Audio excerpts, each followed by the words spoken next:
বিসমিল্লাহির রহমানির রহিম। শিশুদের খেলা ও শিক্ষা চ্যানেলে স্বাগতম। শুরু করছি তৃতীয় শ্রেণীর গণিত অধ্যায় 9 পৃষ্ঠা 103 1 নম্বর অঙ্ক। বিয়োগ করি। 1 নম্বর 1 বিয়োগ 1/2। এই একের নিচে কোনো কিছু আছে? নাই, কোনো সংখ্যা নাই। এ জায়গায় লব হইতেছে 1, হর হইতেছে 2, কিন্তু এ জায়গায় কোনো হর নাই। না থাকলে কি করব? আমরা সরাসরি লসাগু কত নিব? 2। এবং এই একের নিচে যেহেতু কোনো সংখ্যা নাই, আমরা সরাসরি এই 2 দ্বারা 1কে গুণ করব। 2 একে 2। এই বিয়োগ চিহ্ন বিয়োগ, এই লব লব। এটা কত থাকতেছে? 2 থেকে 1 বাদ দিলে 1, নিচে থাকতেছে কত? 2।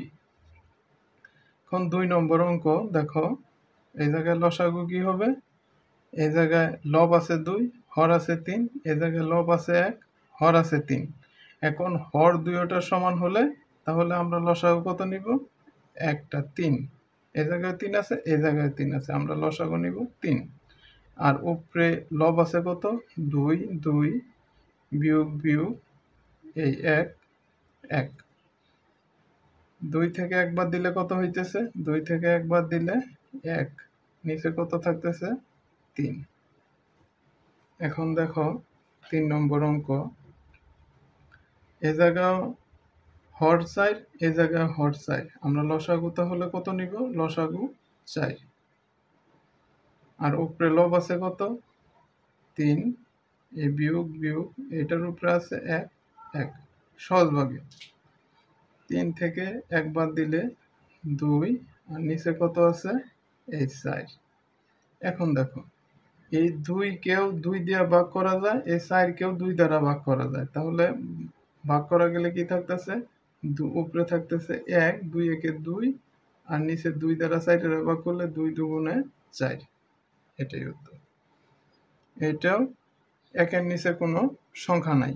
আর এই জায়গায় উপরে আছে লব 1, নিচে আছে হর 5। তাহলে লসাগু আমরা কত হবে? লসাগু 5।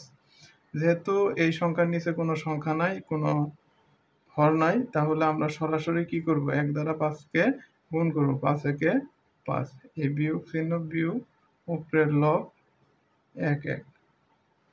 5 থেকে 1 বাদ দিলে কত থাকতেছে? 4, নিচে কত থাকতেছে? 5। ঠিক আছে, ধন্যবাদ। ভিডিওটি ভালো লেগে থাকলে আমার ফেসবুক পেজটি ফলো করে রাখবে এবং ইউটিউব চ্যানেলটি সাবস্ক্রাইব করে রাখবে। ধন্যবাদ।